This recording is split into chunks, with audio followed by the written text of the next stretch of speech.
খানাকুল থানায় উমা ঘোষের বিরুদ্ধে যে এফআইআর, তার কপি আপনাদের কাছে আমি সফট কপি দেখালাম। বর্তমান বিজেপি বিধায়কের যে জঙ্গল রাজ, সেই জঙ্গল রাজের বিরুদ্ধে আমাদের লড়াই। বর্তমানে আমাদের কাছে একটি তথ্য এসেছে, শুধু বিজেপি বিধায়ক নয়, বিজেপির বিধায়কের পরিবারও জঙ্গল রাজ চালাচ্ছে। তার একটি তথ্য আপনাদের কাছে আমি সংবাদ মাধ্যমের কাছে তুলে ধরব।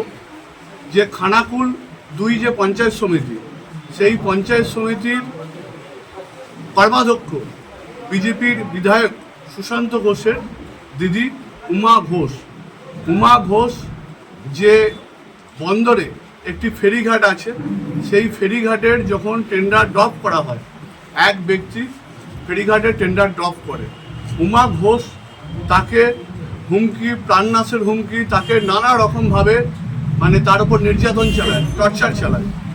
তারপর সে সম্পূর্ণভাবে নিরাপত্তাহীনতায় ভুগে সম্পূর্ণভাবে সে খানাকুল থানার দ্বারস্থ হয় এবং খানাকুল থানাতে এফআইআর হয়। আমি এই এফআইআরের কপি আপনাদের কাছে আমি অবশ্যই সাবমিট করছি। আমি এর হার্ড কপি আপনাদেরকে দিয়ে দেবো। এই হচ্ছে এফআইআরের সফট কপি। যে খানাকুল থানায় উমা ঘোষের বিরুদ্ধে যে এফআইআর, তার কপি আপনাদের কাছে আমি সফট কপি দেখালাম, হার্ড কপি আপনাদের কাছে প্রেরণ করে দেবো।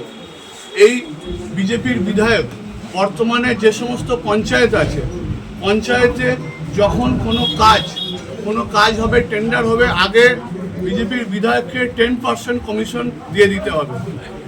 এই জিনিস খানাকুলে চলতে পারে না। একদিকে সম্পূর্ণভাবে খানাকুলের যে ফেরিঘাট, বাঁশের সেতু, আমি আগেও বলেছি আপনাদের মিডিয়ার সামনে, এটা হচ্ছে বিজেপির বিধায়ক এবং বিধায়কের পরিবারের আয়ের উৎস। আজকে দেখছি ওর পরিবারের, ওর নিজের দিদি, সেও কিন্তু এই জঙ্গল রাজ চালাচ্ছে। এর বিরুদ্ধে আমরা লড়াই। এই লড়াইয়ে আমার সমস্ত তৃণমূল কংগ্রেস কর্মী এই লড়াই লড়ছে। এই লড়াইয়ে আমরা খানাকুলের মাটিতে ন্যায় প্রতিষ্ঠা করব। এই ন্যায় প্রতিষ্ঠা করার জন্য আমরা খানাকুলের সর্বস্তরের মানুষকে এগিয়ে আসার জন্য আহ্বান জানাচ্ছি।